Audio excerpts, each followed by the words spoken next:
Welcome, fellow explorers of the human experience. I'm Chris Brock, and this is Conversations on Living, a podcast for those who feel like they missed that day at school when the teachers told everyone else how to play the game of life.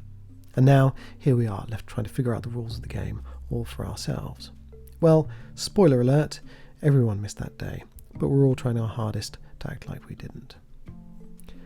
Now, sometimes being human feels a bit like being a Katamari ball. That probably doesn't mean anything to you if you don't play video games, which I don't either, but for some reason I heard about it somewhere and the idea has stuck in my head. Katamari is a video game where you basically move a big ball around and everything it touches gets stuck to it, like it's a big magnet, with the ball getting bigger and bigger and heavier with all this junk attached to it as it trundles along. In much the same way as we roll through life, we pick up things that stick to us too, in the form of experiences, trauma, life lessons, cultural expectations, notions of right and wrong, all the things that rub off on us as we bump along trying to figure out which way to turn next. Some of these things that attach themselves to us are useful and beneficial, skills and learnings that make us better routefinders through the maze of life. Other things, though, start to weigh us down like a big suit of armour made out of trash. Things like anger and resentment, bitterness, unhelpful biases and beliefs that hinder us, that get in the way of our contentment and happiness, distorting our worldview and harming our relationship with ourselves, with others, and the world around us. And ultimately, we begin to lose the sense of where we end and the suit of armour begins. But what's funny about these things that attach themselves to us, to our egos and to our identities, to our self-worth and our neuroses, to our neural pathways, is that much of the time we are the ones who are attached and not the other way around. We are the ones clinging on for dear life, almost as if we're lost at sea, grasping onto a lead weight, believing it's a life jacket. The Buddhists amongst us will tell us that attachment is suffering. Attachment to being right, attachment to our sense of identity, attachment to our pride, to our dreams and aspirations, to those things that we believe will make us happy when they arrive. The big house, the career success, the status and the respect. Yet paradoxically, it's when we stop clinging and let all of those things go that we ultimately find the happiness we were looking for all along, and we understand that it was with us the whole time. But if attachment can cause suffering, what then of detachment and non-attachment? Are these the antidote we're looking for? Can we still have the nice things if we stop striving for them? Or is that still a form of striving? Do we have to live like monks in order to be happy? To help me understand this, I reached out to Andy Mort, who has written in detail about the difference between attachment, detachment and non-attachment. Andy is a coach and a mentor for creatives, as well as being a musician and an artist himself. He shared some of his ideas about how we can be less attached to the things that don't serve us, and how, if we really want to get a grip, the best way might actually be to let go. You can find out about Andy and his work at andymort.com, that's www.andymort.com, and I'll share this link in the show notes. And before we begin, just a quick shout out and a thank you to the guys at Headliner who are supporting this podcast. Headliner is the service I use to create audiograms with which I market it. So if you ever go on social media, and you've probably seen them, they're like these kind of video waveforms with audio clips from podcast episodes. It's a great way to grab people's attention and to market your podcast. So if you run a podcast, if you're interested in this kind of thing, you should check it out, because Headliner is definitely one of the easiest and most powerful services out there. You can find it at www.headliner.app. All right, now on to my conversation about letting go with Andy Mort. So Andy, thanks for being a guest on my podcast. We've returned the favour a little bit because you had me on yours, the Gentle Rebel podcast a little while back. And I just wanted to pick up on a few of the ideas that you share in your newsletter that lands in my inbox every now and then. And we thought we would have this conversation about attachment, detachment, and non-attachment. Which is quite, because for me, the whole idea about letting go has been quite a profound, had a profound impact on my life, just being able to kind of say, because I used to be quite an uptight person, and I kind of taught myself by repeating the mantra over many, many months. Every time I felt like I was kind of on edge, about to kind of burst a blood vessel, I would just say to myself, let it go, just let it go. A bit like out of, what's that Disney film? Frozen. Frozen, yeah. And I was just like, let it go, let it go. And it just actually had a big impact on me. And I've explored it in kind of terms of forgiveness, in terms of meditation and breathing and release and that kind of thing. But maybe as you're someone who practices this in your creative coaching and that kind of thing, you could shed a bit of light on what the difference between attachment, detachment, and non-attachment are. Yeah. Well, I was so glad to get your email, sort of returning the invite back onto your podcast, and with that suggestion of exploring that theme. It was kind of got me engaging again in the stuff that I've written about it in the past. And because one of the, I share like a short ebook and a little video about this idea of around getting a grip. And so in order to kind of get a grip, like a better grip of certain things in life, sometimes the first thing you've got to do is let go. And it's kind of paradoxical, isn't it? It's like, exactly. And it was this image of like, holding on to bags and trying to like carry a bag for a certain distance. And sometimes you kind of get to that stage where you're like, your arms are shaking and your grip is like so tight that actually you can't hold it anymore. And there comes that point at which the best thing you can do is just put those bags down. And then either readjust your grip or sort of shake your arms off and take a little rest before you then pick those things back up again. Maybe work out what's worth picking up again, depending on what it is. And I was kind of thinking through these differences between attachment and detachment and non-attachment. And like, I'm not a spiritual guru or anything like that, but they really like kind of, I guess, ring true to life for me. And this idea that we can hold, as you said, like in that introduction, like the holding so tightly to things that they almost control us, and we become so attached to whether it's certain outcomes, and we think if things don't work out in the way that I need them to, then my world's going to fall apart.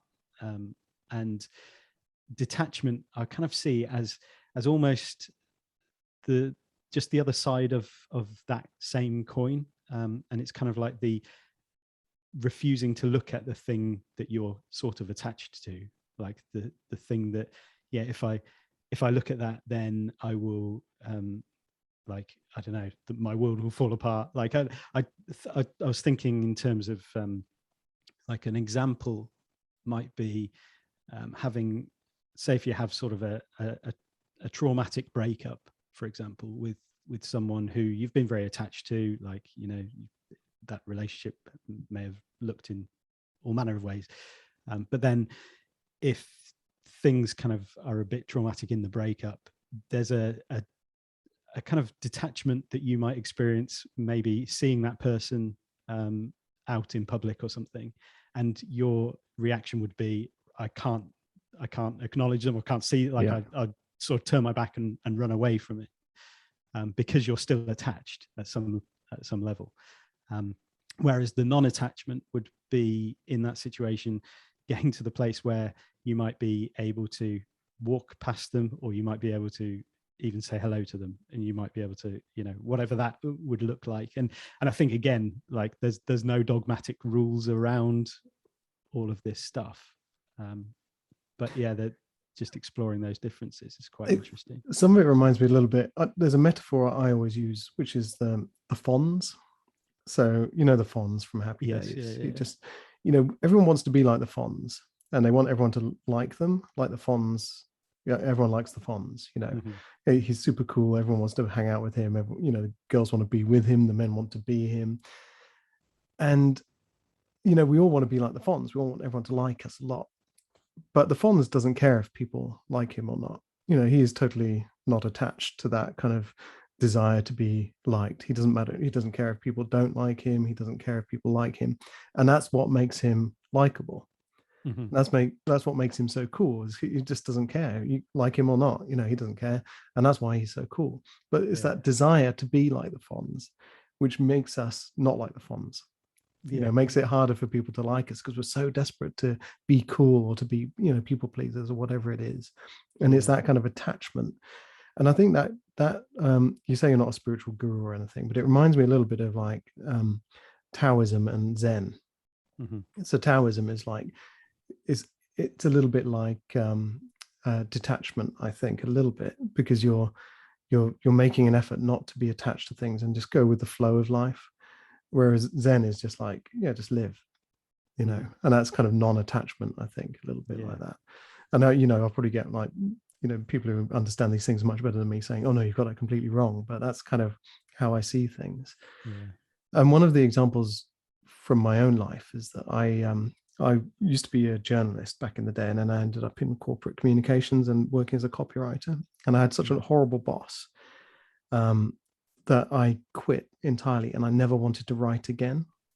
And in a way, I was so attached to the experience I'd had with that awful boss that I could not bring myself to pick up a pen or write something down. And so they owned that part of me. And it was only when I became kind of non-attached to that experience that I was able to take ownership of writing again and write for myself again. It took sort of 10 years almost to get to that point, but it's that kind of conscious kind of saying, hang on a minute, no, I'm not going to let this thing from my past control my enjoyment of life, my present now, my identity, all that kind of stuff. Which is quite, for me, it was quite a profound realization. It's like I've been carrying this, like the bags you were talking about at the beginning, I've been carrying this pain and this kind of resentment with me the whole time. And actually it was causing me harm. It was holding me back, Yeah, that's really interesting. The fact that the reaction is the detachment before you've then realized, actually, no, to kind of find my control or my like choice to respond in the way that I want to respond to this. Like that's the non-attachment. That's the and you use the word resentment, which I find a really interesting one to think about. So in some of my kind of work that I do with like introverted creative people, kind of explore these ideas that Laurie Helgo talked about in her book. Get the name of it right. It's either Quiet Power or Quiet Introvert Power, something like that. And she talks about this difference between accessible introverts and shadow dwelling introverts. And I think this kind of extends out beyond just introversion into sort of people in general. And so the accessible introvert or accessible person is someone who tries to fit in. So will kind of bend themselves out of shape in order to conform to the expectations of society, like what you need to do in order to fit in, essentially. And then the shadow dweller would be someone who withdraws from society and kind of, I guess, has a desire to fit in, but then sits on the edge of it, not just, and I think this is where the word resentment kind of resonates, because there's a sense of, I wish I was there, but I'm not, and I've decided to withdraw, and I will sit on the sidelines thinking, and that's detachment for me. Is this kind of almost this desire to be in that place, but the resentment stops you from being there. Whereas the non-attachment is, it's almost the take it or leave it approach. It's the like kind of things will wash over me. Like obviously it's not, and this is where there's sort of confusion sometimes as to detachment within non-attachment. Like can you allow things to wash over you and be like the Fonz in the sense of not caring what people think without being detached? And it's and there's a fine line within there, and it's a slippery one. It's difficult to kind of pin down. It's difficult, isn't it? Because I do think sometimes the human condition is one of kind of suffering through attachment. So you have this kind of, we're attached to our desires in a way, and a lot of this comes externally from culture and from commercialism and what have you. It's like, I'm suffering because my house isn't big enough, I haven't earned enough money yet, my career isn't going as well as it should be, according to my bank balance, whatever it is. And but also as a result of that, I resent the guy next door who's doing really well for himself, and I only see like a fraction of his existence, but he seems to be doing really well for himself. And somehow that hurts me. And all of this attachment is actually, like the Buddhists say, it's suffering. We're causing ourselves um, a lot of suffering because we're attached to these things. And I think Byron Katie says, when I argue with reality, I lose, but only 100% of the time. It's like this inability to accept just what is going on with ourselves and who we are, where we are, what we've got, all of this kind of stuff actually gets in the way of us progressing in a way. Because it changes our approach to life, it changes the way we interact with the world, all of this kind of stuff, and we become resentful, bitter. But it's a practice, isn't it? Because on the one hand, you want more, and to get it, you have to let go. So you let go, but then when the stuff you want doesn't come fast enough, you find yourself wanting again, and it's like a pendulum that swings backwards and forwards between attachment and non-attachment, and somewhere in the middle is detachment. Yeah, absolutely. Yeah. And it's those stories we tell ourselves as well, isn't it? That we attach to the thoughts and beliefs that we have about other people or about things that are outside of our control. And they are, often the things that we do attach to as being important or being truthful as well. And it's really interesting. And like the attachment to a need for certainty and for one of the things I wrote about in the free ebook that I put out was the attachment to the need for balance as well, which is a kind of I was reflecting on that for quite a long time. It's a buzzword really, or it has been, work-life balance, this idea that we need things in balance. And actually, when you sort of reflect on it, balance is one of those things that's a byproduct of other things. It's if you try and hold on to it or try and grab it in that sense of another kind of image that comes to my mind is like trying to hold on to a handful of sand, and the tighter you try and hold it, the more the sand's going to sort of fall through the cracks between your fingers. And that is the experience with balance a lot of the time. Like when we feel like I've got to get my life in balance, I've got to get things right, and I've got to get things perfect. It's like you just hold tighter and tighter and tighter. And I've heard I've heard this many times. I think Bill Murray is famous for saying, everything is better when you just relax about it. And he talks about his career getting better and his kind of his critical approval getting better when he just stopped caring so much. And there are loads of books, all about kind of I think Mark Manson wrote the life-changing magic of not giving a fuck or something like that. And sports people talk about it all the time. But I find it's like, from my personal experience, I live very much by routine. So I need routine because routine gives me something to kind of rest upon. It's like a crutch for me that makes me feel like I'm in control. But eventually that routine starts to be quite constrictive. And I feel like it's suffocating me after a little while. So I need to break away from the routine. But it's like swinging from control to chaos to control to chaos. And somehow finding in between all of that, swinging backwards and forwards, some kind of middle ground of non-attachment. I don't know, but I mean, how do you get there? Is it kind of you have to meditate for 10-20 minutes every day, or is it I mean, when you're working with your clients, how do you help them? I don't want to use the word balance, but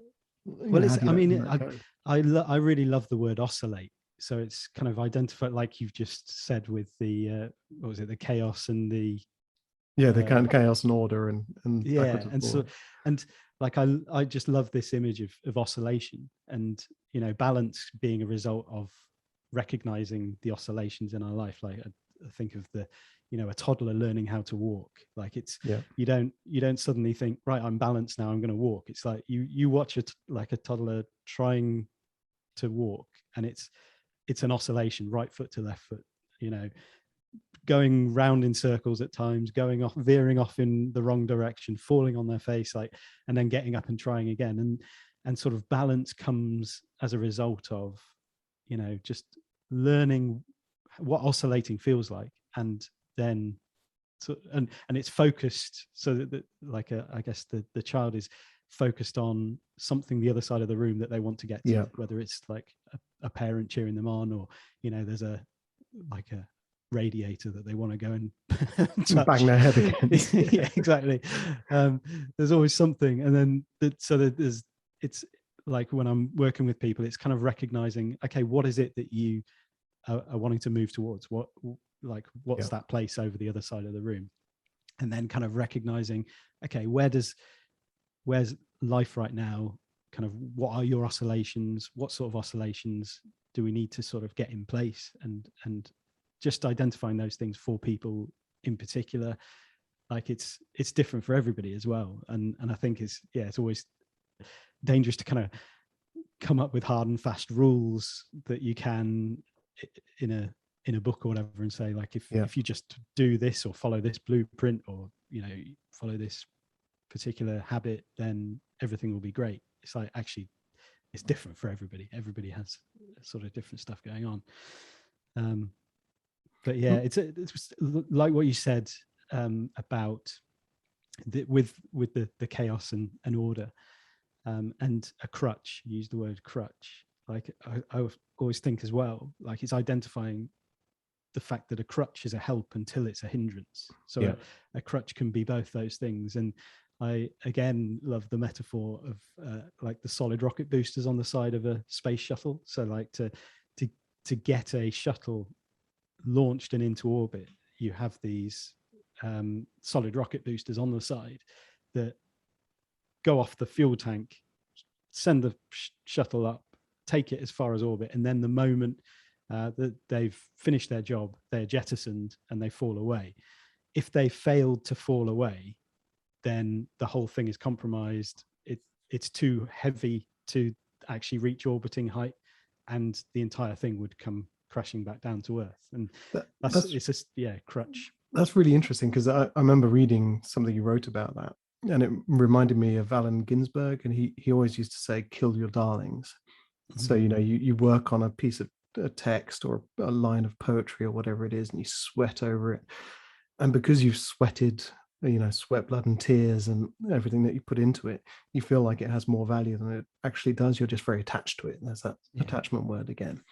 And a similar thing happened to me in my career after I quit my job as a copywriter because of this horrible bullying boss. I stepped into my interest and became a photographer. I was a photographer for about 10 years.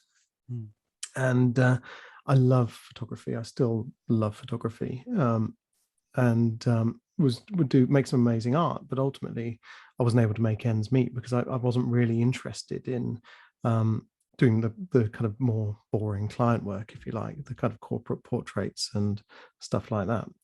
But I still kind of went onwards with it because I felt like almost like I had a duty to photography because it had served me so well, getting me out of that situation, a bit like the solid rocket boosters.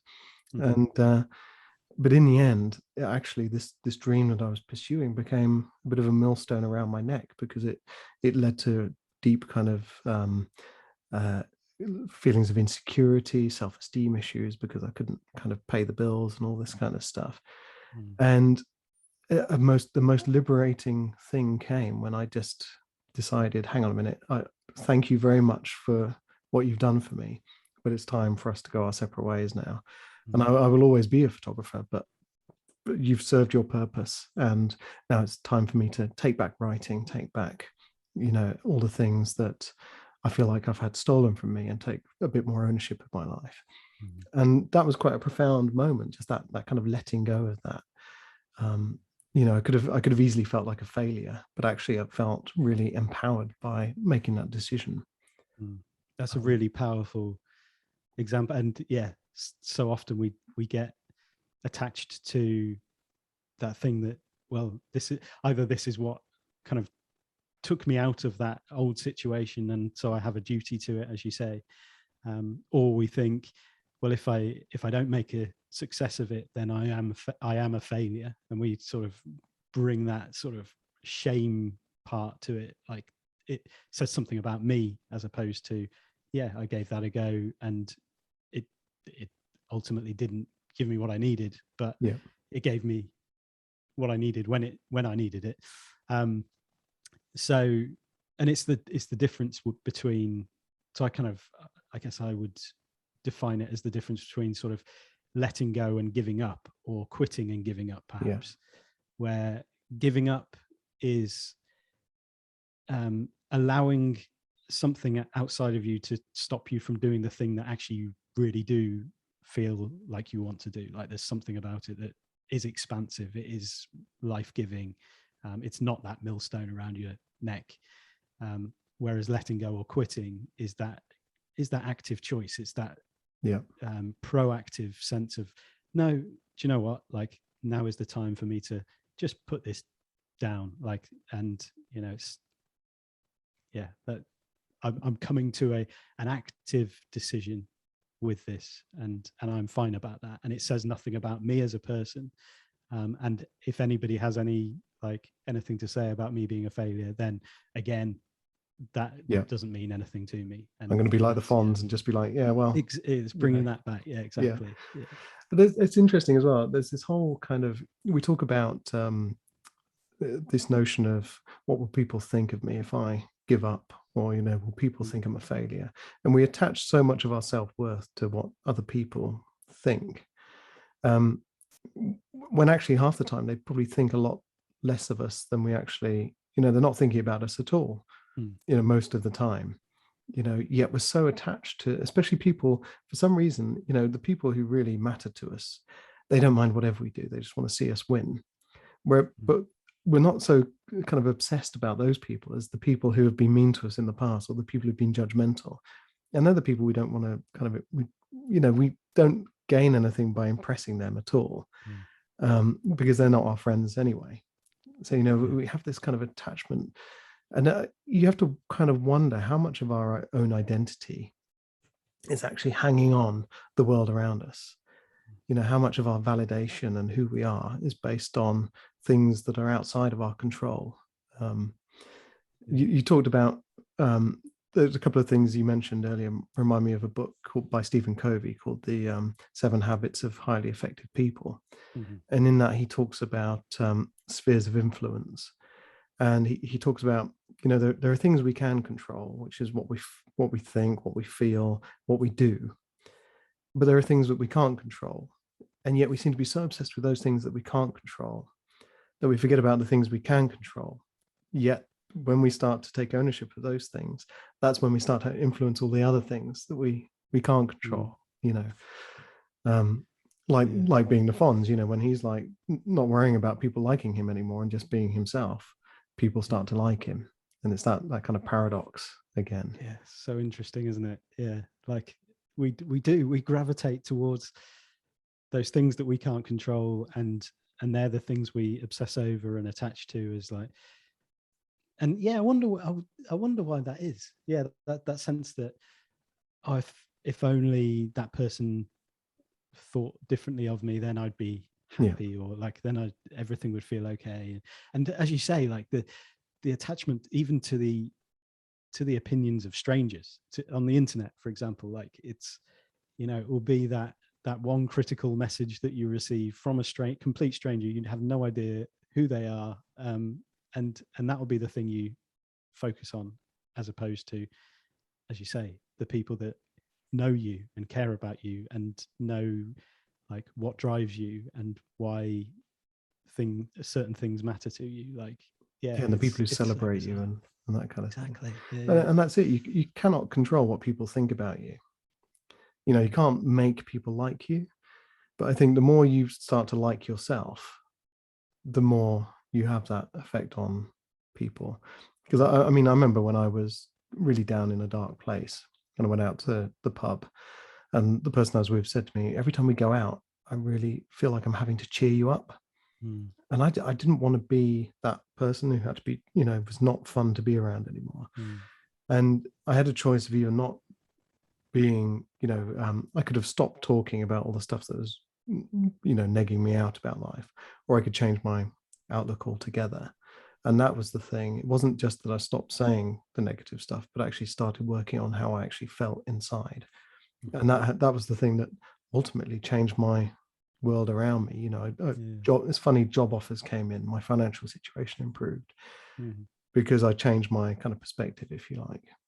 And what was the key to changing your perspective in that situation? Oh, many things. Like a lot of people will say, what's been the big thing that kind of got you on the kind of straight and narrow? But it's been lots of different things. But a lot of things were, I picked up a self-help book. So one of the big photographers I follow, I'm a huge kind of fanboy, is a guy called Eric Almus, and he just Okay. happened to drop into one of his blog posts or one of his Instagram posts.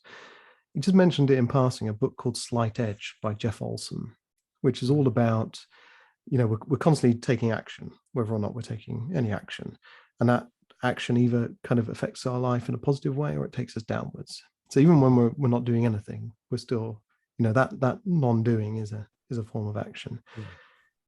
And having read that book, I suddenly kind of realized that I'd gone from a place of having no influence over my circumstances to being able to potentially influence them. So, I can have a cup of coffee, or I can have a glass of water, or I can eat a celery stick, or I can eat a biscuit, whatever it is. We're constantly in a position to change our outcomes. And then by changing, making this decision now, we influence our position to make the next decision, and onwards and onwards and onwards. And that kind of blew my mind a little bit. And then I started reading more books and got into meditation and mindfulness and all that kind of stuff. And it was a gradual kind of like, and there was one moment I was in the shower, and I talk about this a lot, so people who listen to this will be bored, but I was in the shower and the constant negative voices were in my head. And I just thought to myself, I've had enough of this. I don't want to hear any more of this. And the voices stopped. And it was like, oh, hang on a minute, that's weird. I don't have to actually listen to this stuff. And, I mean, they're still there all the time, but it's just the volume gets gradually turned down the more you kind of practice this kind of gratitude and introspection and journaling and all the different tools that you might use. But the volume gets turned down, and it's that kind of practice that, I mean, what are some of the techniques you do with your clients to help them kind of keep the faith, if you like? Yeah, it's like, a lot of what you've just kind of talked about are under this kind of umbrella of awareness, I suppose. Awareness and that sort of realization that you have more power than you may think. And like, I love the idea of, like, I guess, habit stacking, or like cascading, like going up the upstream with habits and noticing, okay, where does this cascade, the thing that I know I don't want to do, like, what's the process that leads me to constantly making this decision to do the thing that I want to stop doing. And so often you can just track it back through a variety of habits that just not have a knock-on effect into the next one. And then you realize, okay, well, by the time I reach this thing that I think is the thing I have to change, so much has happened that just becomes impossible to change. And in fact, if you go all the way upstream and just make a little tweak to, say, your morning routine or something that you do at some point during the day, that then takes the path of your day on a completely different trajectory, and you don't end up at that point where you're kind of even thinking about the thing that you want to change. So I was, I guess, one of the small habits that I concentrated on trying to change was getting on my phone, like, first thing in the morning. And so I noticed that, so I'd get out of bed, go straight to the bathroom, do some stuff in there, and I'd weigh myself, and I've got sort of electronic scales that are like connected to my phone. So I'd take my phone into the bathroom, I'd do that. And then I'd take my phone with me to the kitchen while I make my coffee. And while I'm making my coffee, suddenly I'd be flicking through, I'd be mindlessly scrolling through Twitter, and then I'd find my entire day was essentially defined by the mood that Twitter gave me at that point during the day. And so, like, in an ideal world, I'd make a coffee, get back in bed and journal. That's what I do. But there would be times where if Twitter had some, negative stuff to say, I'd find myself either diving into other things on my laptop, or just being completely distracted and not journaling. And so the kind of, I guess the habit was I want to journal. And so it was recognizing, okay, it's that point of taking the phone with me downstairs that is the problem. So then I was like, okay, when I've weighed myself, I'll go and put my phone in another room, and then I'll go and make my coffee. And the weird thing about that was, like, when I was kind of waiting for the kettle to boil and waiting for it to brew and everything, where I'd normally be scrolling, suddenly I was like starting to kind of engage in sort of deep breathing exercises and like almost to go the complete opposite way. I mean, were you doing that intentionally, or was it just you found yourself deep breathing? I wasn't doing it intentionally to start with. I was just like kind of just doing it as something to do. And then I realized, actually, like, this is almost the healthy polar opposite of what I was doing before. Because, even like, I don't know if you find it, but like when you're looking online or scrolling through social media, like, I find myself shallow breathing as well, and I'm like, just getting more and more kind of worked up and anxious and that kind of thing. It's like, actually, you can start the day on a completely different footing. It's really interesting, because one of the first things that I often face when I wake up in the morning is like, oh, what's the point? And that's the thing. It's like, what's the point? And it's like, that's one of the things I have to battle. And it's heavily influenced by how much sleep I've had, the quality of that sleep, kind of how much exercise, what my diet's like, if I've had a drink the night before. But that's just my kind of resting default kind of bitch face, if you like. It's like, what's the point? I'm a failure. Nothing will ever work.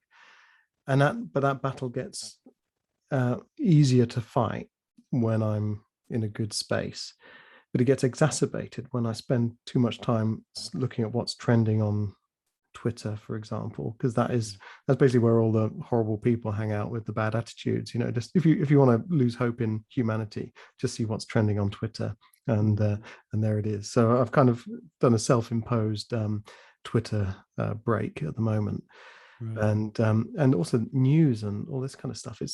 I think we've lost the kind of, we're blurring the boundaries between what is important news to know and what is actually a soap opera and entertainment, because we love to be enraged, don't we? We love to be angry about stuff. And well, exactly. So it's not good for our health. The trending topic, and that's the thing that I would find is, despite the fact that I know it's not good for me, I am drawn to those things. So if I look at like a news app on the phone, and my instant reaction is like, oh, I'll go on Twitter to see how people are reacting on there, fully knowing that that's going to put me in a terrible mood, because it's like, actually, it's a morbid curiosity pursuing something that is going to, like, it's almost intentional outrage. Like, I want to be enraged. Yeah, it's like the 2-minute hate, isn't it, from 1984 or whatever.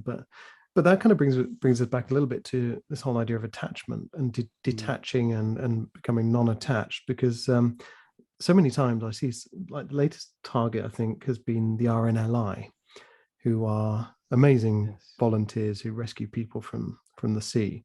And now people are calling them crooks, because some of those people happen to be refugees trying to kind of get across the channel to the UK for a better life, and risking life and limb, and having to be rescued. And so people are now targeting the RNLI, and my blood starts to boil, and I reach for the keyboard to kind of join the argument, and then I kind of think, no, hang on a minute, take a breath, let's detach from this, because I don't know who said it, but you don't have to take part in every fight that you're invited to, and actually, just because you're enraged about something, you don't have to kind of be shouting into the echo chamber, because it doesn't achieve anything. You're much better off kind of saying, a minute, my mental health is worth more than this. so I'm just going to detach, and I'm not going to take a side. I'm not going to join this conversation, because there are better conversations to have, I think. Yeah, this is something I've been thinking about a lot recently, actually, in terms of, because I mean, a lot of what we talked about kind of rings true of sort of stoic philosophy and bits and pieces from there, and this idea of sort of, you know, acceptance of how things are, and kind of, you know, responding to life as is rather than wishing it was different and attaching to, you know, alternative outcomes that never happened, and, you know, that kind of retroactive, oh, if only things had worked out differently and whatnot. And yeah, sort of, I guess, treading this line where you kind of, okay, accept things as they are, accept the things that you have no control over, and then working out, but what part can I play in making things better? And there's I guess it's a two-part equation to some degree, where it's not wishing the world was different, in terms of lamenting the fact that we are where we are and, oh, isn't it terrible? It's accepting, okay, things are how they are, like they've got to this place however they've got here, but I'm not going to detach from everything entirely and just sort of think, well, whatever is like, there's nothing I can do about it, blah blah blah. It's then working out, what do I now have control over in terms of how I respond to the things that do matter to me. So, like, you know, you're talking about the RNLI situation, and like, what would be the best way for me to respond to this? It's not jumping on Twitter and just shouting into the void, as you say. Like, that's taken care of by there's plenty of people doing that, and it's not really achieving anything. But it's like, and you look at sort of structural and systematic issues in the world, and like poverty and inequality and all of that kind of stuff. It's like, okay, what do I have in my power? Like, where do I have sort of a choice to respond to those things that really matter to me, in a more constructive way?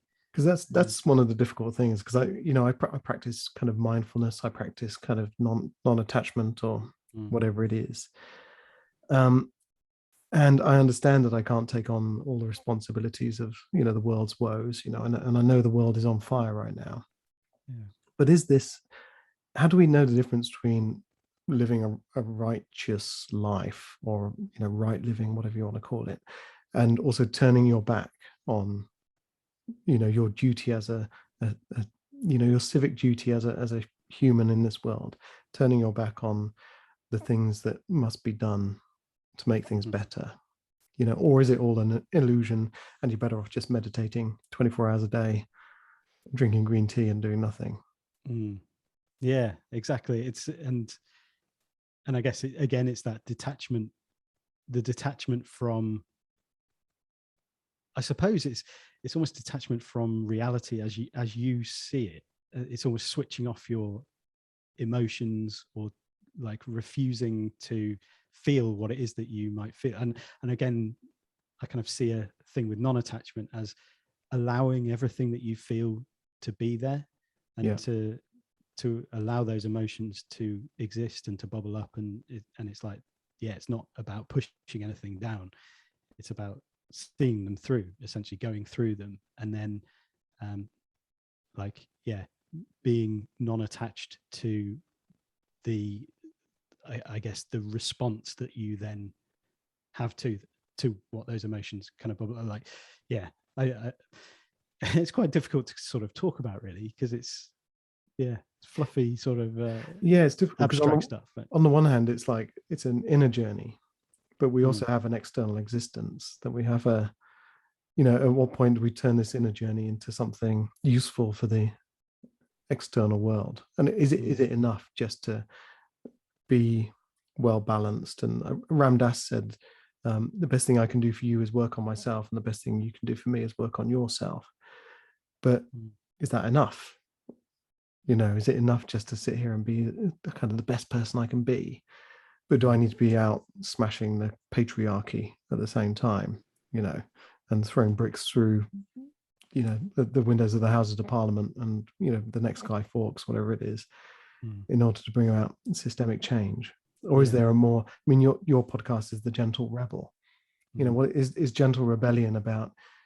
Educating people? Is it about kind of stepping up and sharing a kind of more mindful approach to life that is non-judgmental, about treading more lightly on the world, about being living a right life, as the Buddhists might call it?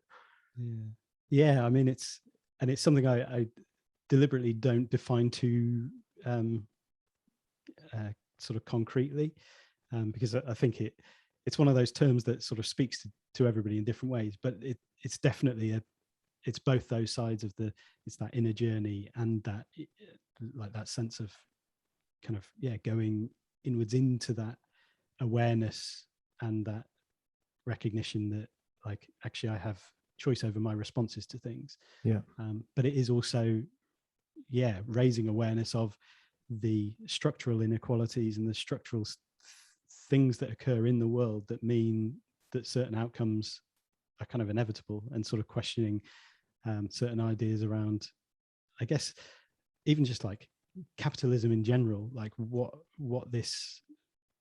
our entire system kind of enables, what it sort of gives rise to, and in the context of this idea of like becoming accepting and like the stoic kind of inner journey thing, just concentrating there, it's like how much does that then almost make us passive observers of the things that go on that need to change, and is individual choice enough to bring that change about? And I'm starting to sort of wonder, I'm not sure if it is just, if enough people did the right thing, the world would change. Like I think there are deep systemic and structural issues at the heart of things at the moment that mean certain certain things are happening. But and I think I think perhaps this is a problem with the world we've created for ourselves. This, I think it was Blaise Pascal in the 1600s said something along the lines of every human crisis is the result of man's inability to sit quietly alone in a room by himself. It's like this lack of being able to just look inwards and understand, what is my ego, where is my greed coming from, what is all this about, has led to a consumerist capitalist society that potentially could implode and take us all with it. Do we stand by and say, hang on, let's let that happen, and wait for the revolution and the new order, whether that's just without mankind or whether it's going to be like a hippie commune or an ashram or something like that. Do we kind of let it kind of do its thing, or do we and have that kind of detachment, just say, well, the inevitable is inevitable, let's just feather our own nests and get our popcorn and watch from the sidelines? Exactly, and that's it, isn't it? It's kind of like, where are we within that? Are we just sort of on the sidelines observing? Because actually there is so much out of our control that you can't control things. It's interesting though. I read an Onion article many years ago, and it was I can't remember the exact headline, but it was about the idea that on the one day, everyone in the world decided that, oh, well, this one plastic bottle, I'm not going to recycle it today. I recycle every other day, but this one plastic bottle. And it just so happened that everyone else in the world decided not to recycle their plastic bottle that one day. And it led to a kind of global environmental catastrophe. So that there is a power of one, and we see it with seatbelts, we see it with vaccines, by individuals choosing to do the right thing. And of course, it's influenced by marketing and all this kind of stuff. There are positive outcomes to be gained. And I suppose this comes back to this idea of, the gentle rebel. There is one way of fighting the inequalities in life, and that is at the top end, on the streets, face to face, smash the system. But maybe there's a more gentle way to start earlier on. The Dalai Lama said if we were to teach every 8-year-old in the world to meditate, you could eradicate violence in a generation. Mm. Do we have to start with ourselves? And maybe that is about detaching from the fight a little bit. Yeah, I think definitely there's a huge element in that, and the way that we engage in conversations and all of that stuff as well is more than just what is being said, but it's how things are being said, how we're engaging with one another. And I think that gentleness is key there for me, in terms of, I think it's, again, with the attachment and the detachment part, it's the attachment to being right, or to like it, and on very trivial levels, like I was kind of reflecting on this before, just before we were recording, that like 2 things popped into my mind, well, maybe 3 things. One was the debate around which way a toilet roll is supposed to hang. Oh yeah. And I've noticed over the years, it's one of those things I'm always fascinated to see how people engage with this debate about, like, if you believe it's like round, like hangs around the back, then you're sort of spawn of Satan, or vice versa. And people get really, really like genuinely worked up about it, like in a strange sense. And also pineapple on pizza is another one. Yeah. It's like people who are you a fan of pineapple on pizza? No, not at all. I think it's awful. Terrible idea. Yeah, there you go. But it's something that it's like people kind of, it's almost like the hill that people are willing to die on. And Marmite is the other one. Absolutely. And with Marmite, a really interesting story of someone I used to work with who absolutely hated Marmite, like with a passion. Would, it's like, it tastes like poo, it's horrible. And he'd bring in like crumpets to our workplace, and always, like, kind of caring bloke, always brought in crumpets. And I really like Marmite, and he brought in a pot of Marmite for me. He was like, gave it to me, he's like, enjoy it. And there was just something really beautiful about that moment, because it was like, especially Marmite is a symbol of that love it or hate it, and the fact that he gave that as like it's almost like sacrificing his attachment to his opinion through this gift, and it just made me think, like, are there little trivial everyday ways that we can just play with our attachment to our opinions and our preferences, and those things those hills that we seem ready to die on, that don't really have any consequence, but actually can make an impact in our relationships in small ways. Yeah, it's really interesting, isn't it? Because I think one of the things, I was talking about, let it go. At the beginning, when I used to be really highly strung, and I'd repeat this kind of mantra to myself, let it go, let it go. Half the time, the stuff I was letting go was such trivial crap. But because I was so highly strung, it was almost like my identity was attached to these things. It's like, that's it. You cannot say that to me, because I believe, like, it's, I shouldn't have to do this, or you shouldn't be doing that. And, and after that kind of period where I'd repeat that, I don't know how long I did it for. It must have been months, but I would just put under my breath, I should let it go. Afterwards, there was a kind of release, and I'm free. I'm free. These things, they're not bothering me anymore. It's like I'm not carrying that baggage of Marmite being the worst thing in the world or the best thing in the world. I don't care. Yeah. And somebody else's opposite preference doesn't actually say anything about me. Yeah, it doesn't say, yeah. And like the same with the toilet roll, I don't care. And I normally hang it this way, but if you want to hang it that way, I don't care. But when you extend that as well out to, becoming like the Fonz, and it's like, I don't care what people think of me or what I do. Suddenly you're free to do things that are much more aligned with who you are. It's like my ego is no longer attached to these external rewards, if you like. And I can start to eat my crumpets in a way which is much more, true to me, and I will enjoy them immense, in a much more immense way than I did before, because of all this kind of added baggage. I mean, that made me also the kind of flip side of that, of giving to other people their like, so that, you know, the offering of that Marmite, like it's like, where can I do that for other people as well? Like what can I give to others that I don't understand or I don't want myself, but I know it means something to them. Like, and I guess there's a gentle rebellion in that as well. That's interesting. I mean, because obviously one of the previous guests I've had on the podcast is Jeff Krasno, and he's the founder of the Wanderlust Festival and Commune, which is kind of an online college for mindfulness practices and meditation and stuff like that.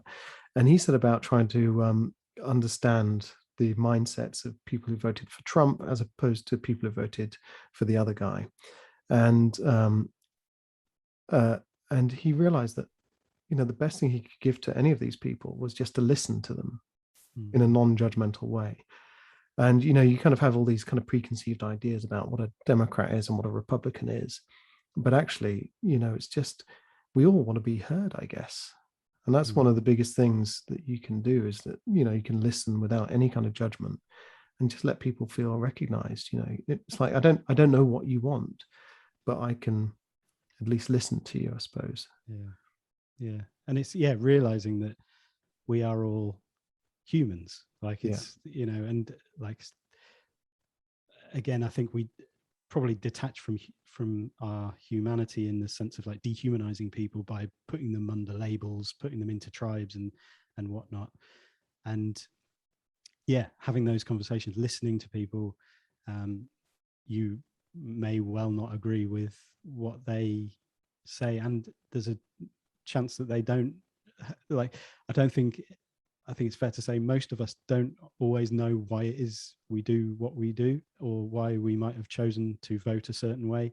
And there are, again, to come back to the sort of like, you know, what is that sort of underlying thing that might give rise to the possibility that this as a movement would occur? Like, what else is going on that we're maybe not looking at? What, you know, all the structural systemic stuff beneath the surface, like how is this even possible?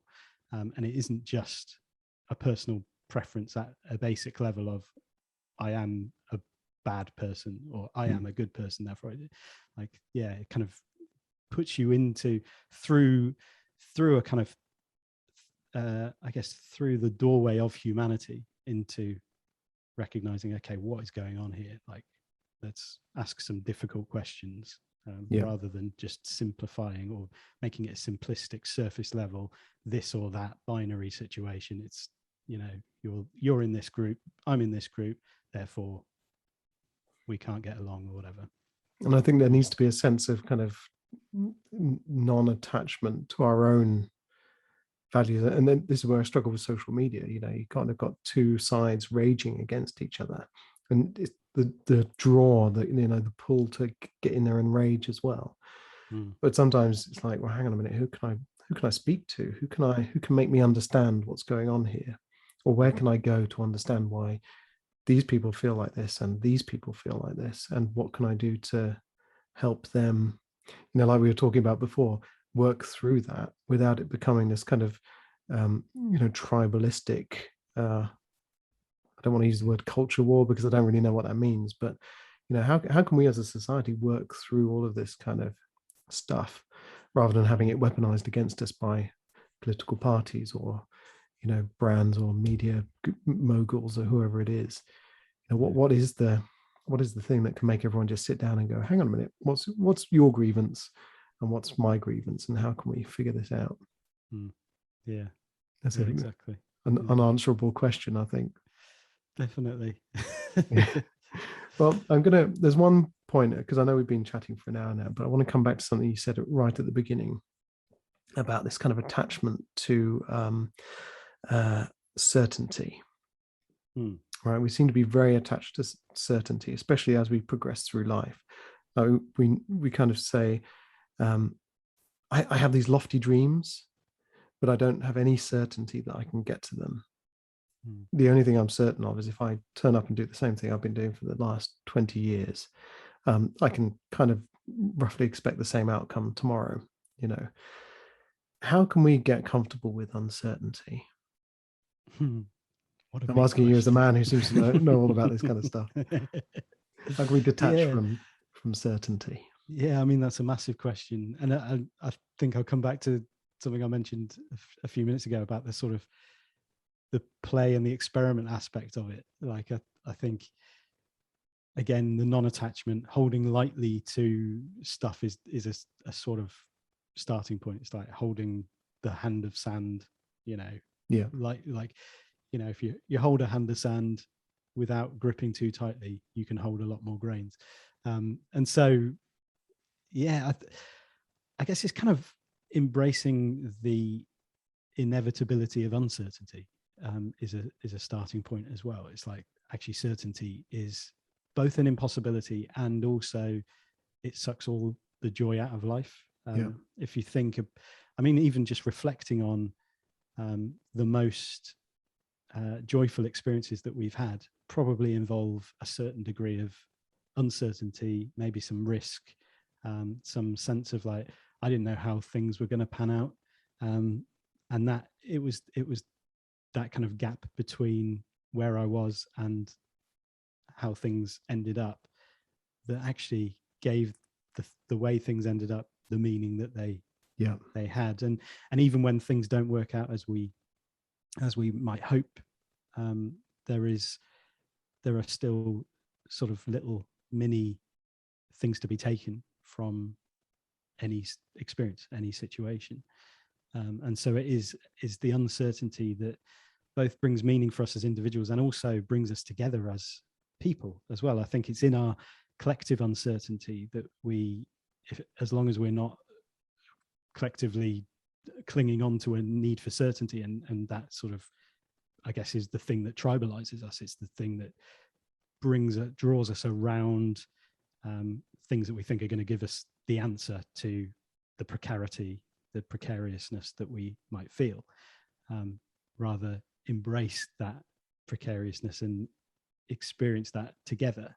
And there's, you know, like, I can think of so many times in my life where I felt that bond with people because we didn't know how, like, this is kind of nerve-wracking. We don't know how this is going to go, but because we're together, there's some really real shared meaning in that. So yeah, hopefully there's something in there. There's a whole other podcast conversation on that. I think we'll have to come back to that again sometime. Yeah, so I'll wrap things up anyway. So but hang on, after we finish this, hang on, just so I can say goodbye properly. But you talked about your ebook. So where can people get hold of your free ebook? That's just on my website. So andymort.com. You should find it there on the sidebar or wherever that is nowadays, because most people view things on mobiles. So it's probably like lower down the page, just scroll down, and it's called Get a Grip, and it should appear. And you, as well as being a musician and a creative life coach, you're also quite an artist as well. So for every one of your podcast episodes, you illustrate it as well with brilliant drawings and all that kind of stuff as well. You put a lot of love and hard work into your work. I do. Yeah, I enjoy crafting things around. I wouldn't call myself. I've been playing again a lot this year with kind of watercolors. I used to do it as a kid, and was, I don't know, just saw somebody had done it. I was following on Instagram, was like using watercolors. I was like, oh, you know, you have that sort of inner nudge. Yeah, just speaks to you, and I'm like, I want to get back and experiment with that. And yeah, I've just been doing it at any available opportunity. So yeah, I love it. Well, it's definitely worth checking out. Well, yeah. So check out your website, download the ebook, and yeah, maybe we need to revisit some of these ideas again in another episode sometime in the future. Yeah, so I'd love that. But thank you so much for that. I really appreciate you coming on tonight. Oh, thanks for having me, Chris. It's been so good to speak. Yeah, finally. It was a bit later than planned, but we got there in the end. So there you go, a wide-ranging conversation with Andy Mort there, loosely around the ideas of attachment, detachment, and non-attachment. I hope there was something useful in there. I felt like there were so many different routes and directions we could have gone on, so I'm going to get Andy back in a few months, and we're going to explore a few more rabbit holes. I hope you enjoyed that. Don't forget to rate us, review us, and subscribe if you liked it. If you didn't, maybe don't. But this show is made with love, and it'd be great if you could return some of that love by giving us a click on a like, or giving us 5 stars or something like that, because it really helps getting us seen and getting it out there. And you can also join the conversation. It's a Facebook group, it's a private group, so you can bare your soul, and just search for Conversations on Living on Facebook, or you can find the link at www.conversationsonliving.com, where you'll find the show notes for this episode and all other episodes that we've done. I think there's now nearly 60 episodes out there, so we're doing really well, and we've spoken to some really amazing and interesting people from a lot of different disciplines, a lot of inspiration there. So stay tuned.